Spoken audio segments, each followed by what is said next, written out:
Hello, ladies and gentlemen. I finally made it to a Christmas um, live video. Facebook is not going to like this video because I'm standing still too much and they want you to move around.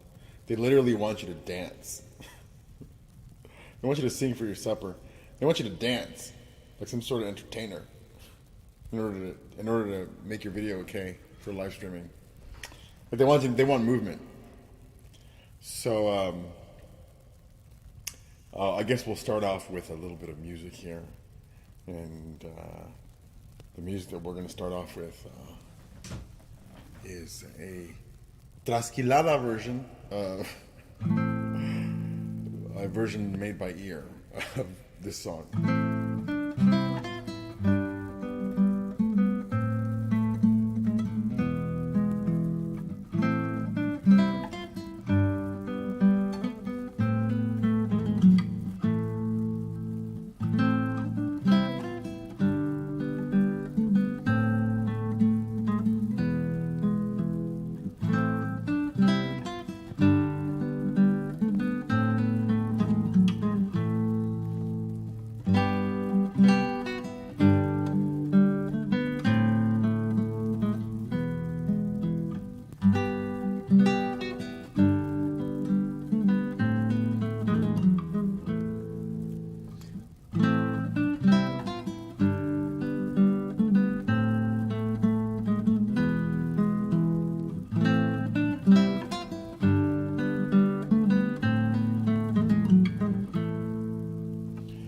You can feel free to comment as we're going along here. You know what? I don't really think that we need the reverb anymore. So let's go ahead and get rid of that in my corporate speak. Let's go ahead and get rid of that reverb, because we don't need it right now, okay? Let's just go ahead and remove it, okay? I hope you're enjoying my fire here, my scenic Christmas scenario here. And I just did a gig. I gotta tell you, it's pretty late. It's 12:16 p.m. right now. And I'm drinking coffee. Salud. I'm going to dream really fast, okay? I'm going to go to bed soon. It just doesn't faze me that much. Not usually, anyway. Going to sleep, when I go to sleep. So, tomorrow is New Year's Eve, and it's the end of the year. And I want you to relax. This video is all about relaxing. The hell was that sound? Anyhow, I don't know. It's probably my guitar case. Unless somebody walks up behind that Christmas tree and ends up killing me right now. At least I'll go live, right? It'll go viral. It'll finally be... No, really, what is that? What was that sound? Hang on.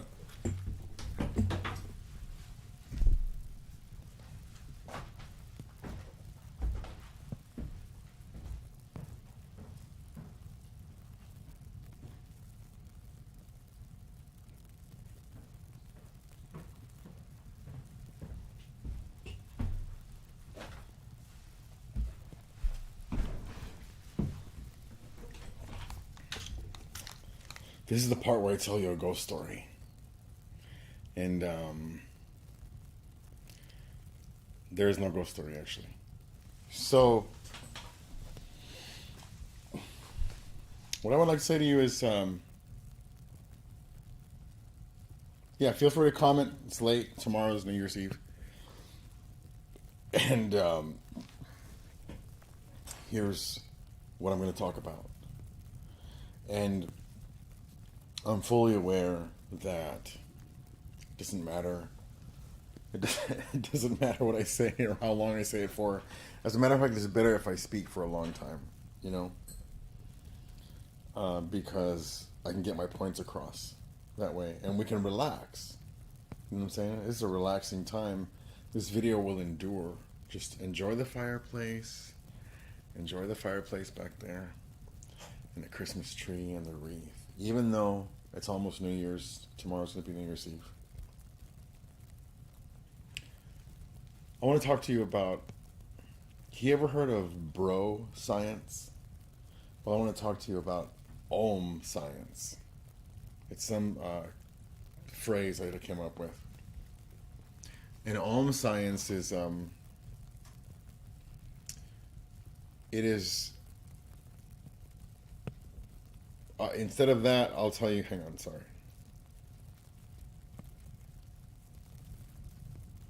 Om science is, instead of,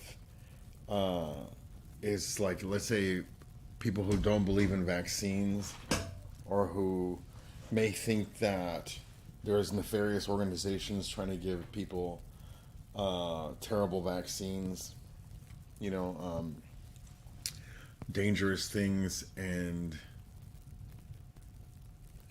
chemicals in the vaccine and nanoparticles and robots and things like that. And there's also the part of Om science where everything that is Western medicine is just thrown out the window and it's bad. And everyone's indoctrinated. Everyone who's educated is indoctrinated to the point where they can't possibly grasp the profound effects of Mercury when it's in retrograde. I happen to be someone that believes that Mercury has zero effect on my conscious life and the life of my loved ones when it's in retrograde. And then there is a whole subset of things from that I don't believe. And the list is too long, but it has to do with tarot cards, and I'm not very black and white with my belief systems about these things. But when it comes to making decisions for my life, it's not the best way. It's not the way that I want to go. I do believe that tarot cards are a reflection. They're a way to get your ideas out. It's fun, I guess. But that's about all that it is. And so the part about Om science, that the only part that I really have a problem with is the decision-making part. And that has to do with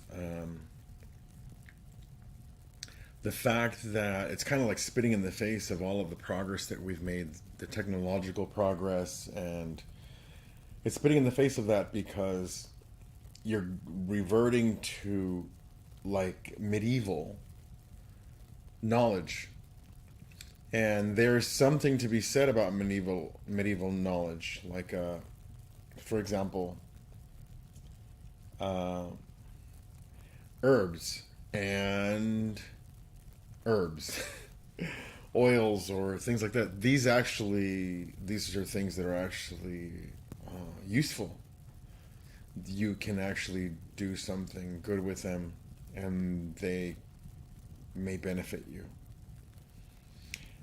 However, there's a lot of other things that are just misguided, in my opinion, because that's all we are now. We're just opinions. You can refute my sources, and I can refute yours. And we're basically on our own. And that's what the internet has wound up doing to us, is putting us all on our own, and then fracturing us remarkably instead of uniting us. I don't think many of us saw that coming.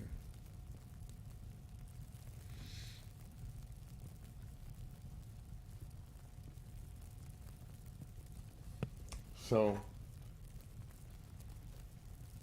sorry, keep hearing noises out here. There's ghosts. There's ghosts here.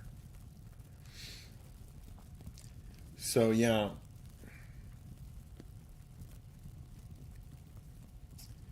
I'll tell you. Here's another thing.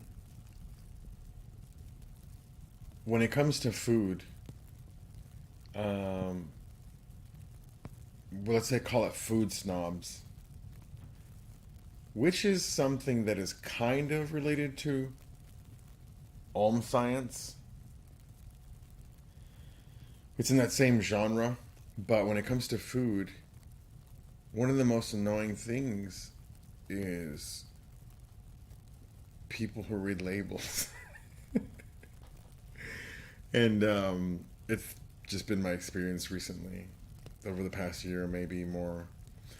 But the thing is that it's not done in a way where it's looking out for one's health. It's more done out of some sort of elitism, if you ask me, virtue signaling, because the same people that read that label will say no in front of people and then will say yes in another circumstance to the very same ingredients of that label.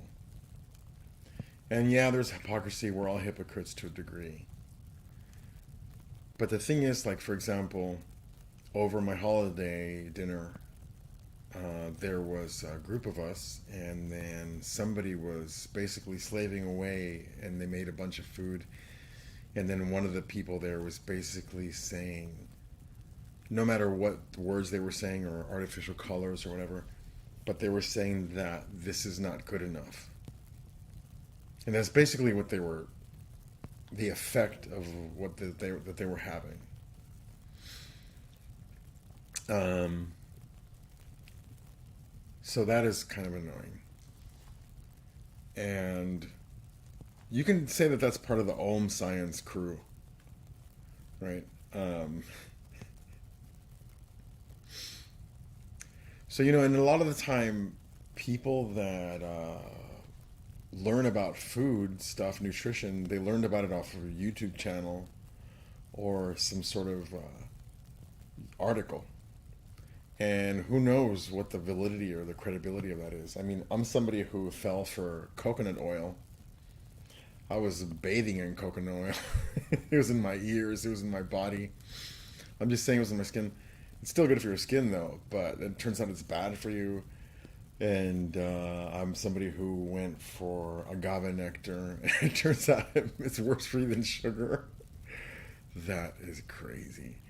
And then the most recent one was the meat thing and the dietary cholesterol, and that actually sugar is horrible for you, but the dietary cholesterol is actually not bad for you. And who knows, maybe in 3 years the whole thing will flip around again. I don't know. My solution is to eat everything and not all at once. So I'm a vegan one week, and then I'm a meat eater the next week, and then we eat fish the next week, then we eat vegetables, then we eat potatoes, then we don't eat potatoes, then we eat some dairy, then we don't eat dairy, etc., etc., etc. I guess the easiest way to do this is just eat whatever's in season, you know? So it's been a year of a pandemic, and it's been a year where a lot of us have been stuck at home and communicating online as much as Mark Zuckerberg will let us. Whatever content is being allowed online.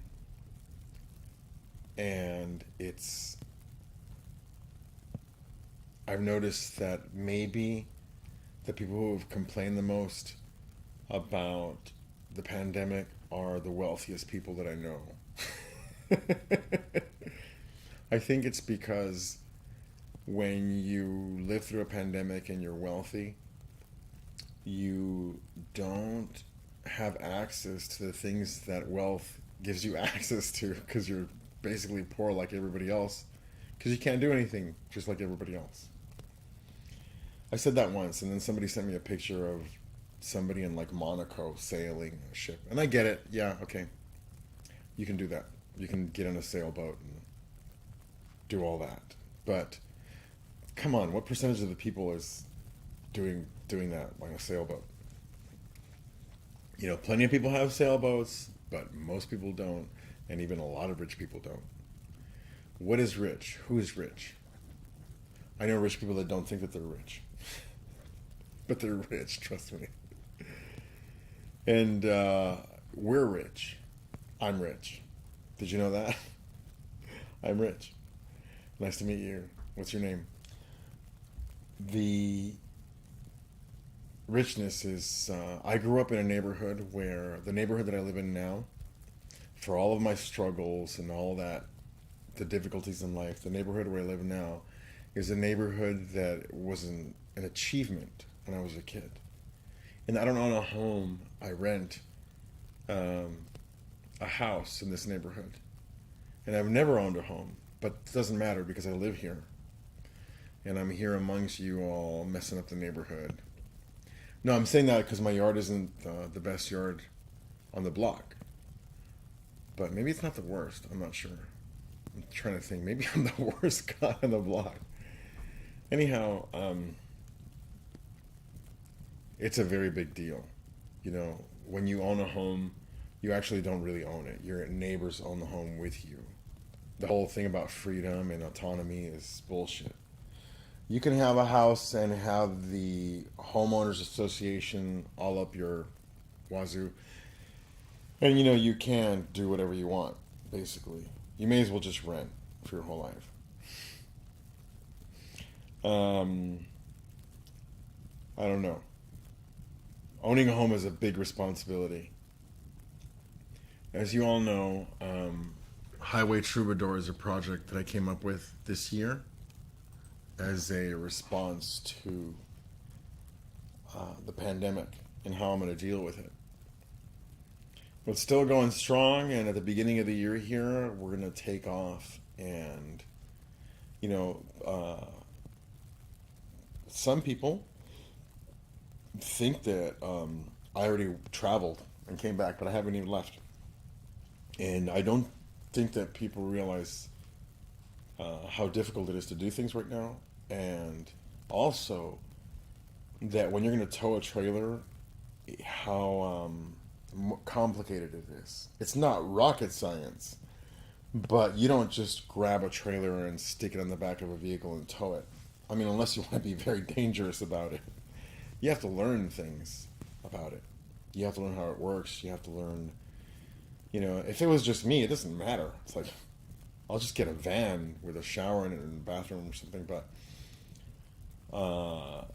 if I'm going to be taking care of others and others are going to be joining me on this, then I want to make sure that I know how everything works and how I have to plan for everything. And safety is number one also. So that's coming up here still. It's something that I look forward to doing. It's a nice addition to my media, Highway Troubadour. So, one of the wealthiest people that was complaining is Joe Rogan. Joe Rogan. He's just constantly complaining about the pandemic. But hey, if I had $200 million, I'd be complaining too, because I'm like, I can't go to the restaurants in Los Angeles that I want to go to, and et cetera, et cetera. So, I'm a Mexican American dude, Native American, whatever you want to call it. My father, he didn't distinguish between natives at the southern border, where he comes from, and Native Americans. He's like, mijo, esa línea es nueva. It's a new border. My father was born in 1931 or 1932, something like that. It's a long time ago, right? Te quiero mucho, papá. Si estás viendo esto, I hope you're relaxing, Dad. And you're watching this. It's Christmas. Actually, it's not Christmas. It's about to be New Year's Eve tomorrow, or today, if you want to look at it like after midnight. So,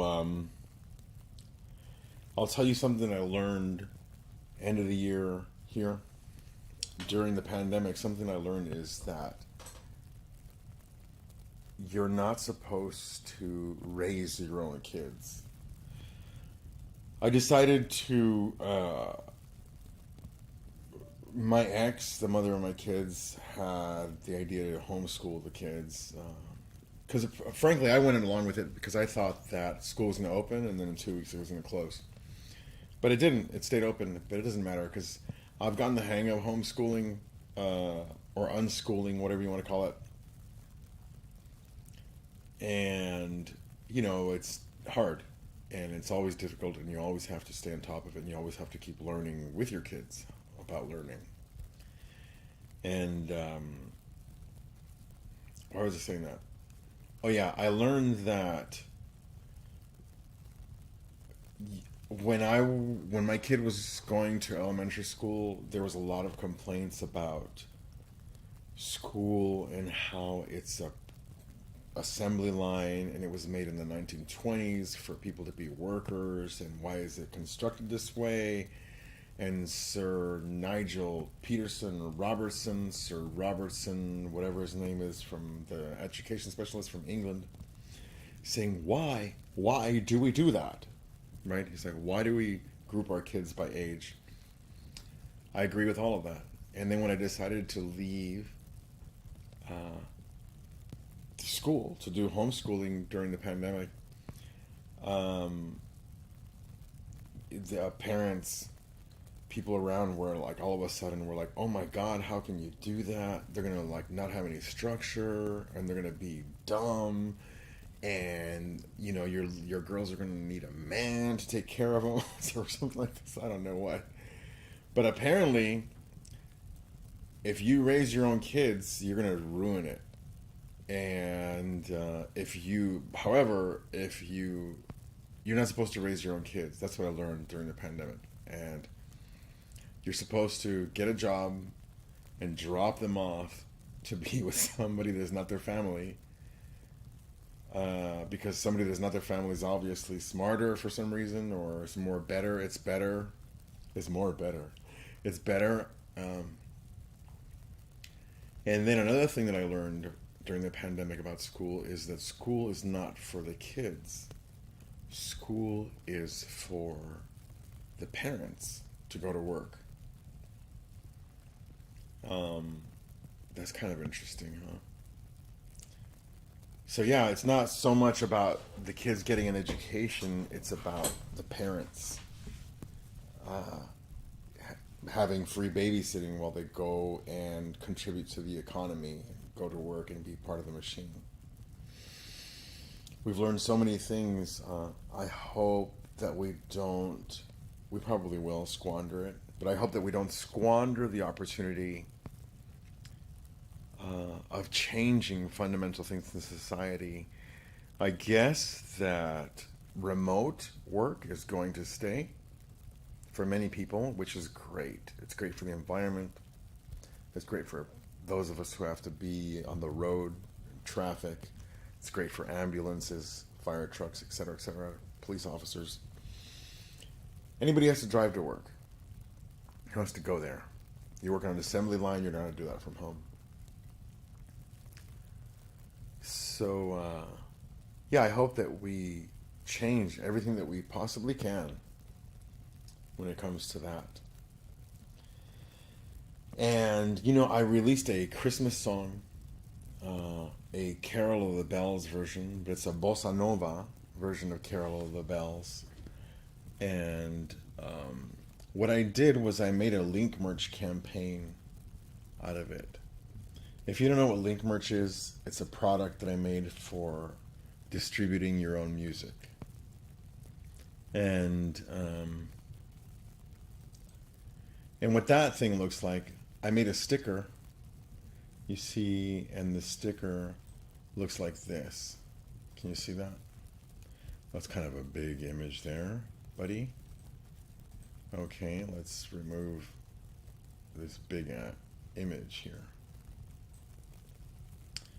I don't know what I just moved. I think I just moved myself. So anyhow, I'm resizing this image so you can see it's a Christmas ornament. And it's got a QR code on there and a short URL. And basically leads to the page where I'll be populating a Bossa Nova Christmas album. you know? Uh, and that's one of the things that I'll be working on in 2021. I look forward to it. It's fun. Uh, I love bossa nova, and so that'll be great. And who doesn't like Christmas music? A lot of people. A lot of people don't like Christmas music. Another thing that I did was I printed up um, some link merch, like bossa nova signs. And I'm sorry, excuse me a moment. Un momentico. Un momentico aquí. And the sign is basically a something that I printed out and then I put it up places that would allow me to put it up. And this is the sign there. You see? And people were scanning my sign and getting to the music page. Why am I still wearing these headphones right here? I don't know. This is a shirt that I have. Look, it's outgrow your pacifier. It says down there. So you see, you have all of these different vices that are oral fixations, right? You see a tough guy goes out for a cigarette. I'm like, bro, come on, man. You're not that tough. You can't kick that. You know, I'm not judging. I'm just saying we can't let that slide, baby. It's bad for you. Bad. It's not bad like you're being condemned. It's bad for like your health. You know, smoking. You know what I'm saying? It's not no judgment. You can't argue with that. What are you gonna do? Argue with that? So link shirts. The kids link shirts.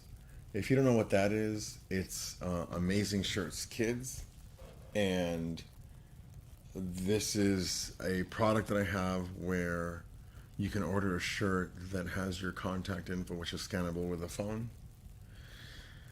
And you know, we're working on another layer of privacy when it comes to this scannable thing. It also has a short URL down here that belongs to you, but it says contact my guardian around it. And this is my friend Melissa's son, and he's one of the Link Shirt Kids customers. Well, they are his family, and he's modeling the shirt here, which is thank you very much for letting me use this picture.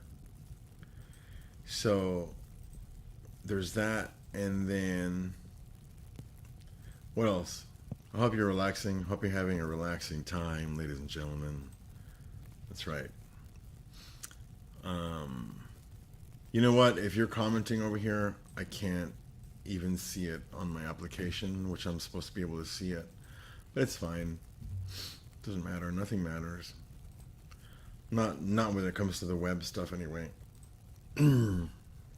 It's all up to Mark Zuckerberg if you see it or not.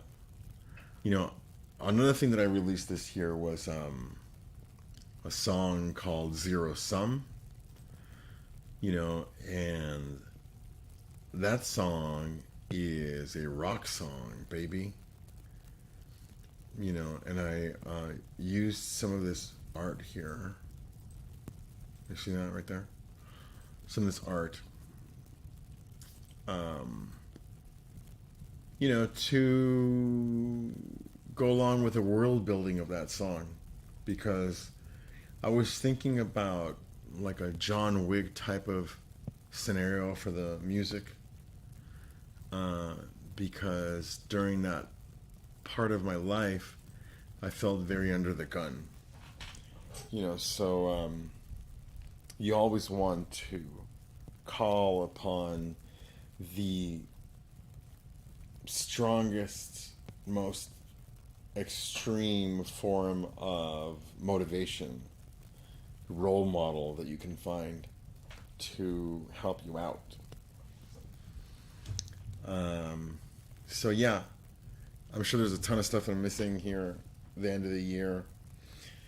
You know, Bitcoin is like what, at $30,000 right now. Like a few years ago, people thought I was crazy about Bitcoin, talking about Bitcoin. But I have a Bitcoin song called "Bitcoin I Love You," which I wrote like 3 or 4 years ago. And it was during that first time that it went to like 20 grand, and I missed that one. And then this time it kind of climbed up slower, and it's at 30 grand now. But I predict that Bitcoin, I don't know about the price, but I predict that Bitcoin is going to make the most annoying set of millionaires and billionaires that you've ever seen. I have, again, no judgments, just observations, and feelings. I can have feelings, right? Can I have feelings? But the way that I feel about it is, it doesn't excite me. It really doesn't excite me. Regarding that, if I made a ton of money from Bitcoin, I would be a little bit sad. There would be a part of a compartment about me that would be sad because that's how I achieved this financial gain, and not through one of the creative endeavors that I was trying to plug into the world. And not that that is a fair playing field either, the creative endeavor playing field, because you can't plug, like I do in I talk about it in my book, Living Between Screens. This is a book that I published online. I'm publishing it online. It's an ongoing thing. And it's part of Link Merch. And you can get to the book through the merchandise, or if you get a hold of the URL somehow. But I'm publishing some promotional chapters, which you can get to now. And how do you get to it? I don't know. Find it. I'll try to link you to it if I can. Like I said,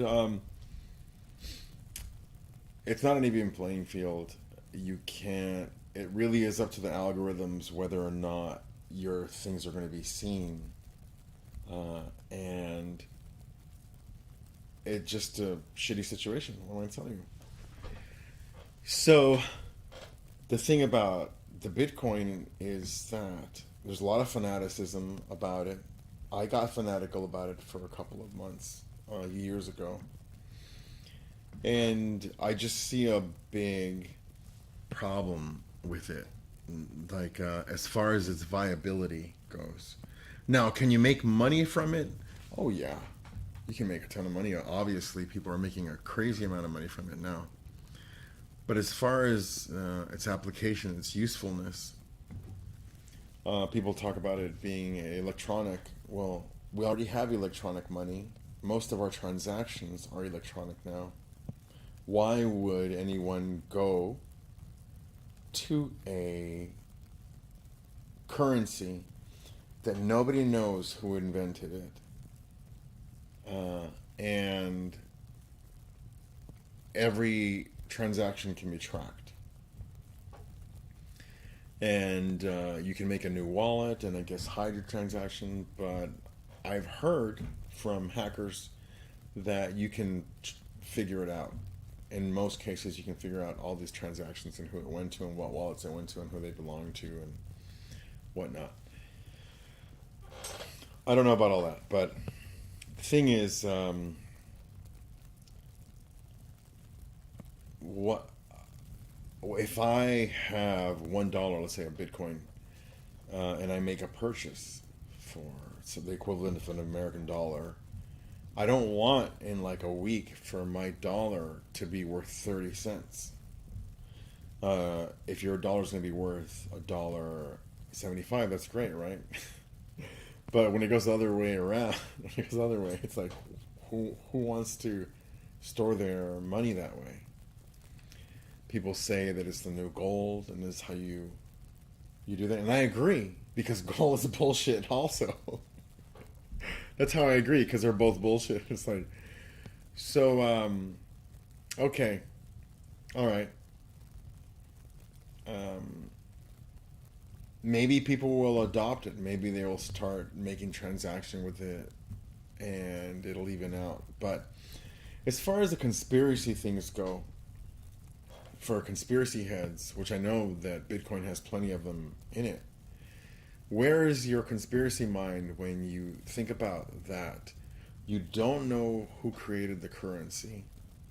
It's like some mysterious group or individual who created it, which I don't buy it. I really don't buy it. I think it was a powerful government that created it with a plan for the future. And that's really what I think about it. I think that I don't think that it was done by like a benevolent group in Greenland or Iceland, who decided this is what we're going to do and we're going to produce this coin. And maybe it was. Who knows? But the thing is, who knows? It's not something that I would bank on. And, if you believe in it that much, then why don't you keep your currency in that and don't transfer it to dollars? It's not the case. So anyhow, if I became a billionaire, my role in life couldn't change very much anyway. Because I still have to raise my kids. I'm not going to be like Steve Jobs, meaning that white and tall and successful. No, I mean, I'm not going to be like Steve Jobs, not seeing my kids. I'm somebody who's family oriented. And I don't believe in contorting myself my whole life to fit into the machine. There's a very Native American side to me. That's where I believe that tendency comes from in me to have that kind of sovereignty. And the fact that, 20 years ago, I realized that time was the most precious thing in the world. And that's what I cultivated and that's what I protected. And what I did with that time was I educated myself into whatever tickled my fancy. I was in a perpetual Montessori school. And I learned everything that I've learned so far. It's made me the person that I am, for better or for worse, and hopefully for the better. So yeah, to all the people out there with a Bitcoin, check out my song called Bitcoin I Love You. It's a rock song and it's pretty fun. And I'd play it for you now, but I don't want to disturb our Christmas vibe. So, what else can I tell you about this year? I don't know how Bitcoin got tied up with spiritual people. It's pretty wild. Basically, spirituality is dead. It's become another faction of consumer culture. I'm just waiting. If I don't pioneer it myself, I'm just waiting for it's been about mindfulness, and mindfulness made it to the cover of Time magazine, and that's a saturated market now. So it's got to go. If you're going to sell somebody something, you got to go in the opposite direction. So you're going to have to start selling people mindlessness. What is this thing right here? It's a button. It's a button. So, yeah, folks, mindlessness. That's where we can go. That's where we can sell people now. So the things that I'm working on are challenging. Like link merch is something that people pat my head about, and I understand why. People who love you want to protect you. They don't want you to fail, and then everybody else it's just that if you don't know what link merch is, it's like I mentioned earlier, it's a mode of music distribution that actually makes artists some money. And it's a mode of music distribution that's not a massive distribution. It's like select audience. So, and I also like to point out that old and new are marketing terms. They don't really mean anything. An old violin is worth way more than a new violin. Even though the new violin came right off the line, The old violin is going to be worth 30,000, $1 million. The new violin is going to be worth a few thousand at most. Depending on who made it or whatnot, but it's because of the wood. Because the wood is old and aged wood sounds better. So, this or that, what is, would be like what happened before MP3 streaming, before MP3 became a thing where I used to spend hundreds of dollars on music every year. And I knew people that spend thousands of dollars. What was that sound? Sorry about that. Some interference. And I used to see people go to Tower Records and walk up there with stacks of CDs they would buy. These are the people that were supporting the music industry. Everybody else is a radio listener, right? That's what everybody else was. Now, everyone is a radio listener, and nobody is a music supporter, music connoisseur. There's no place for them to do that. So Link Merch isn't perfect, but it's an idea, and it's my idea, and it's something that is different. I don't see. I mean, correct me if I'm wrong. Show me something somewhere. I don't see it. I don't see anybody doing anything about it. Anybody else doing anything about anything with music. I just see everybody just going along with, oh, this is how you do it now, and this is streaming, and it's not even. I don't know how valuable it is. And the streaming companies still don't turn a profit. So you could say that if what I'm doing doesn't scale, what they're doing doesn't scale either. So they just have a lot of money behind them. Anyhow, as you saw the Christmas sticker that I have and whatnot, that's kind of how it's going to function. That's how it's functioning right now. It's on shirts. This shirt, the back of this shirt, has a QR code back here, and you could scan that and get to this information about outgrowing your pacifier. What's that all about? Is that judgment? You judging people? You judging people? Huh? It's not the most tasteful thing. But what I'm saying is it's fine. It's kind of funny to me because that's how I do see things. Like if I see somebody outside, they got to go outside and smoke a cigarette. They got to go outside and suck on their pacifier. And if you see it that way, it might make you have more control over it because you'll realize that that's what you're doing. You're pacifying something. It's not easy when you're not used to it to stare life in the eyes and not let go of that stare. And as a matter of fact, it's kind of addictive to stare at life like that. It's addictive. You get addicted to that too. I know I find it addicting because I want to see what's going to happen. How long can I go with this? How long can I do this for? I kind of feel sad sometimes, like being somewhere and not being taking part of all of the colorful drinks and all of that stuff and the feeling of inebriation.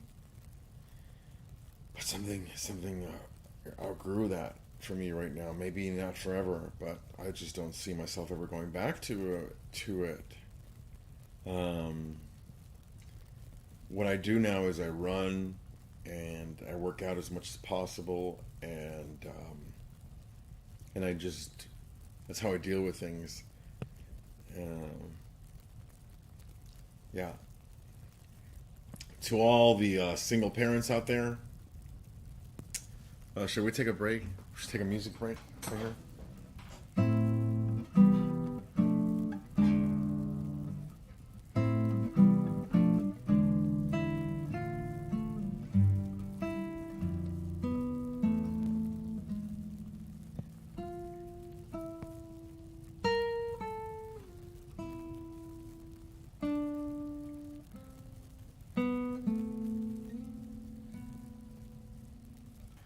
Man, that's annoying.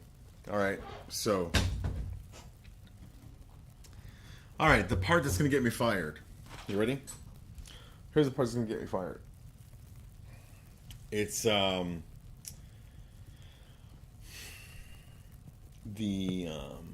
I'm somebody who was raised by my mother and my father, and my mother and my father both raised me to respect women. And if there's any women that I've been disrespectful to, I would like for you to come forward, because I know that's not the case. Because my parents raised me and all my family, all my brothers, to be respectful to women. As a matter of fact, women in my neighborhood were the only ones that could stop a fight. I remember that. I grew up in a place where people hung out on the street, and the fight would come out between men, and then you guys would try to stop it, and they wouldn't stop. But like I remember a couple of times, moms coming out in their nightgowns, and then everybody just putting their heads down like they've been scolded by by the ladies. So anyhow, it's just weird, the things about women's suffrage, is it called, and the things that women have gone through, which I don't deny. But then I look back in history at the same time period, let's say 1917, right?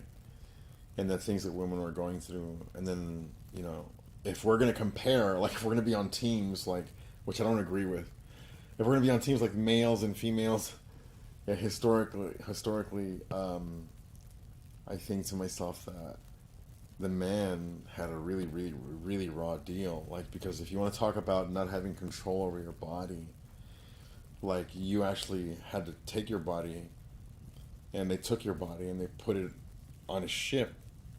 They sent you to boot camp.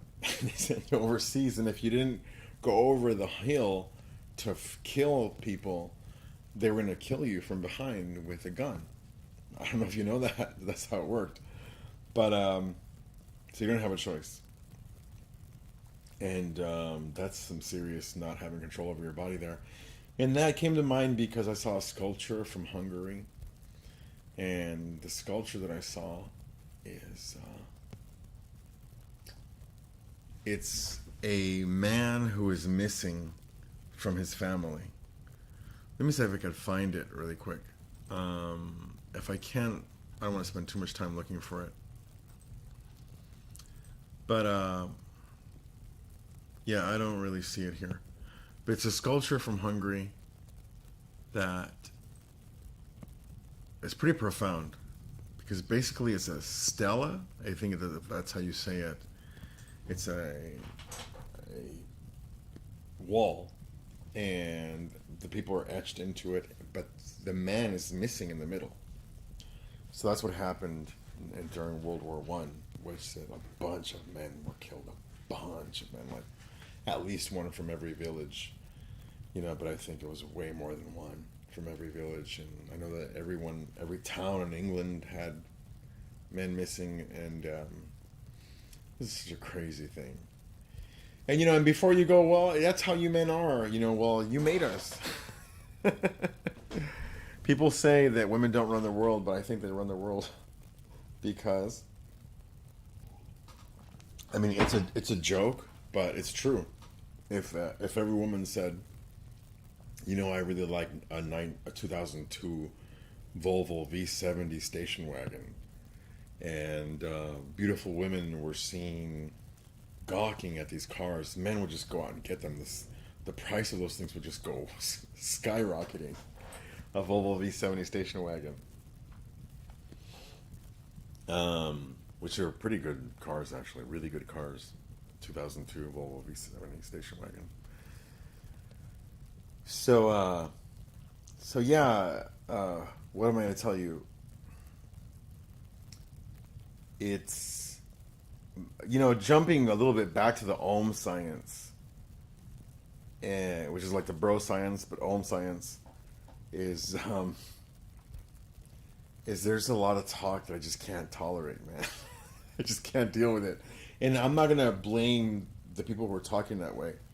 I'm gonna blame myself. I'm gonna say that I'm the one that can't handle it.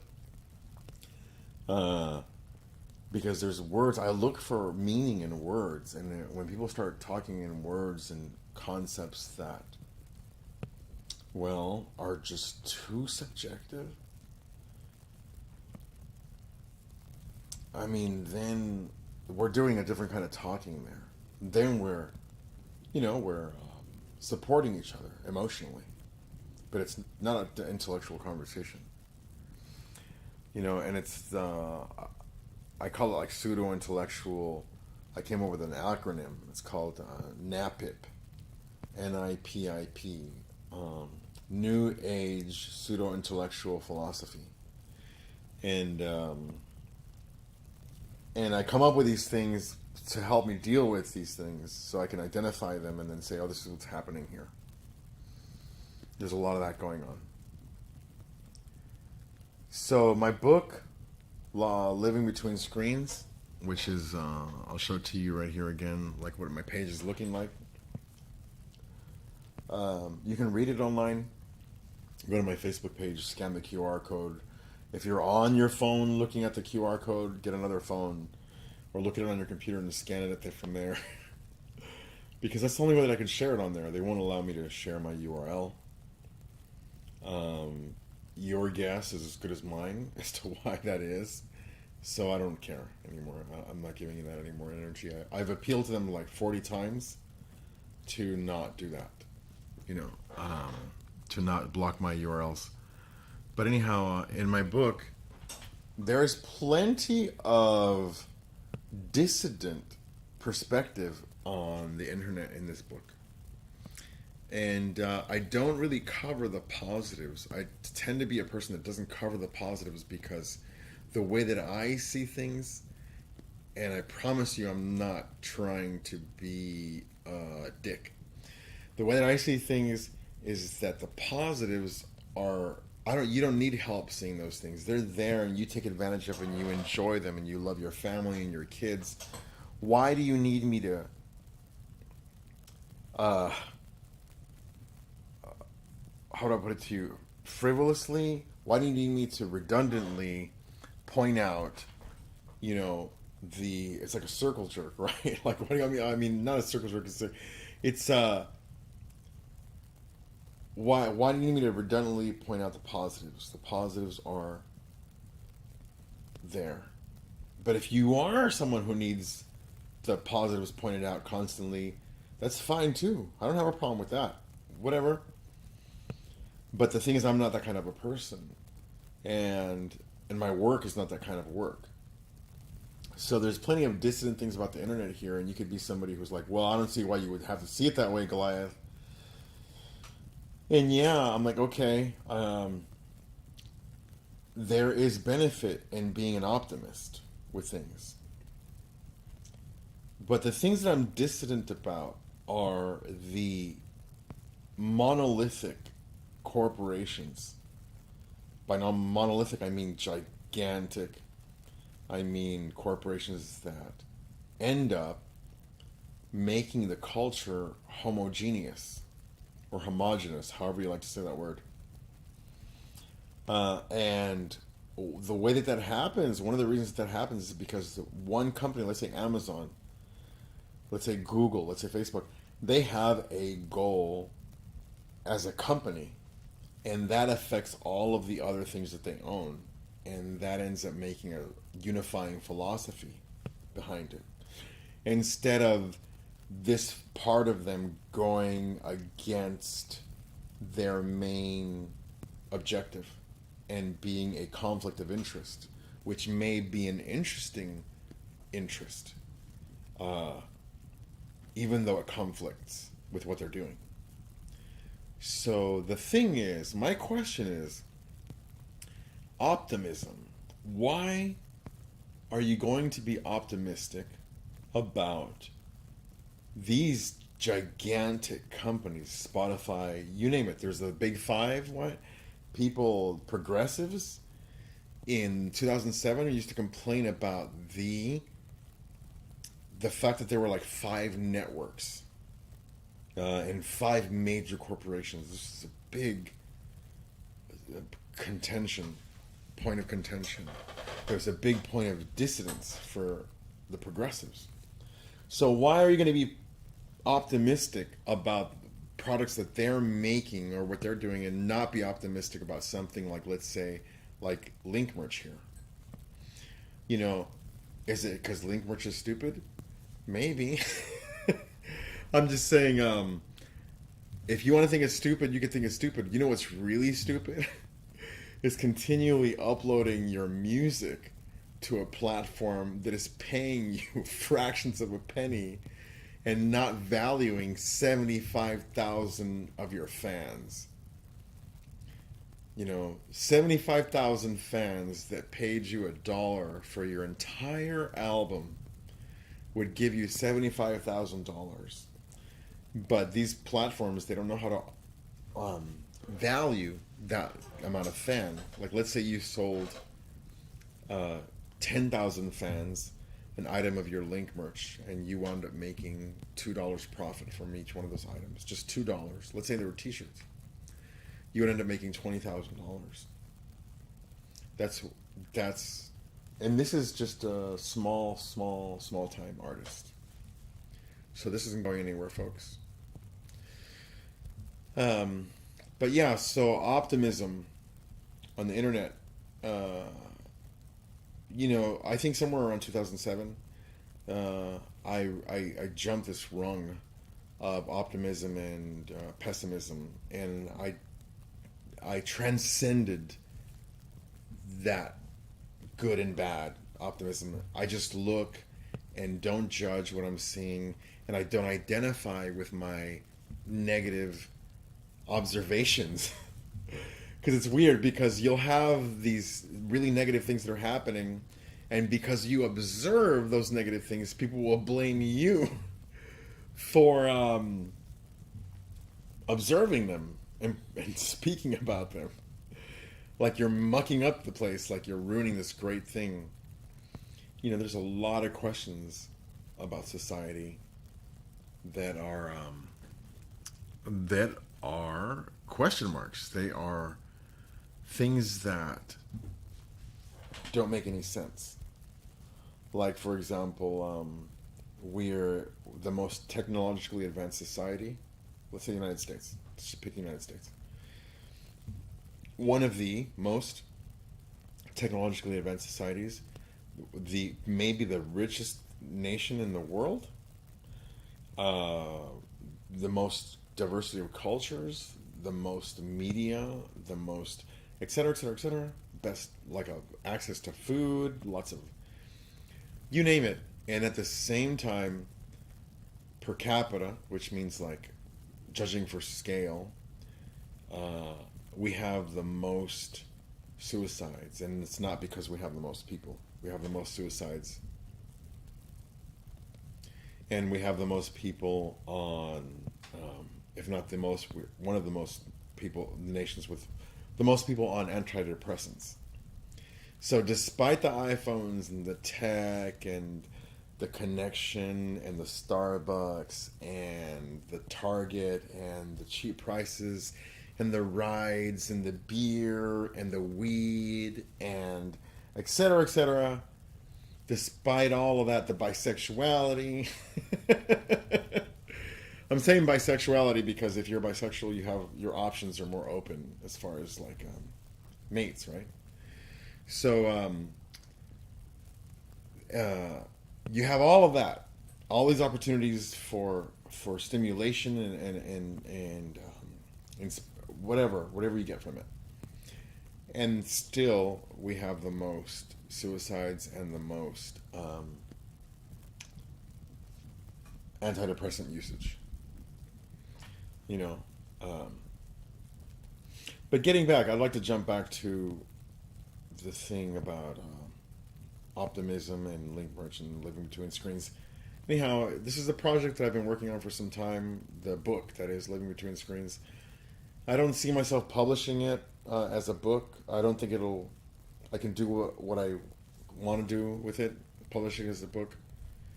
If you're interested in any of this stuff that I'm talking about, link merch, link shirts, amazing shirts, kids, get in touch with me. And when I say that, is that there's not very many people out there who actually really want to do something. Like, they may not have the time or opportunity. Trust me, I don't have the time. I have to raise kids, you know. But I do so many things different than a lot of people in order to integrate my life. And I hope that we have a good year. Nothing's going to change on January the 1st. We're still going to have a disease out there. And, you know, and if this isn't the real disease, if the naysayers are correct, if this is an overreaction and the death rates are off, then that means that the real pandemic has yet to come. The one that we're overdue for. They happen once every 100 years, 150 years, whatever it is. Or we got lucky and this is a mild pandemic for whatever reason.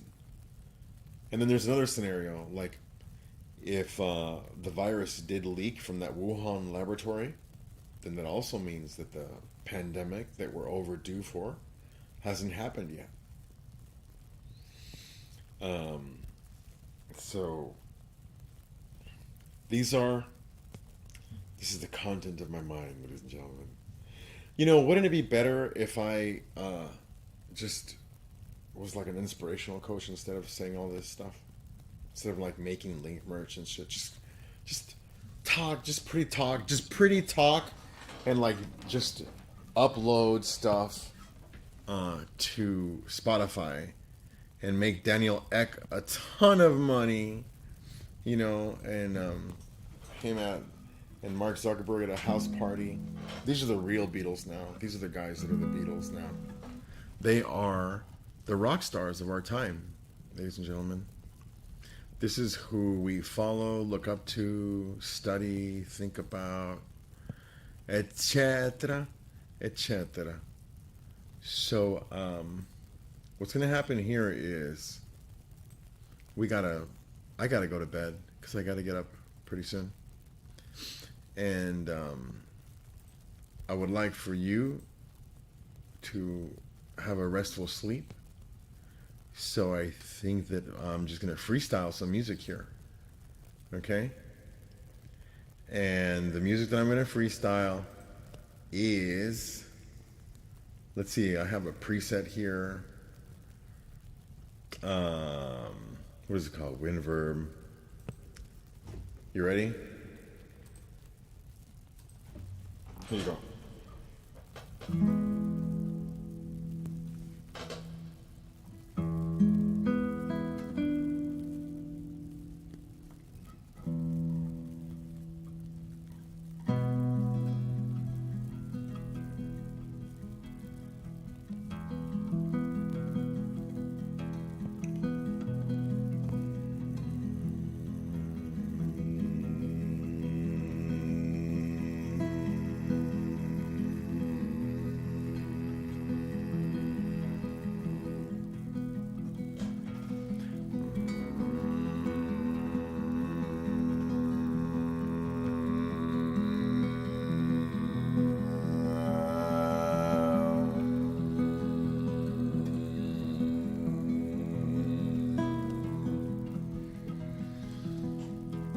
I did my DNA test. It turns out I'm part Yakut, which means part Mongolian. It's a little part, but so what? Look, I can do this kind of singing.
Happy New Year.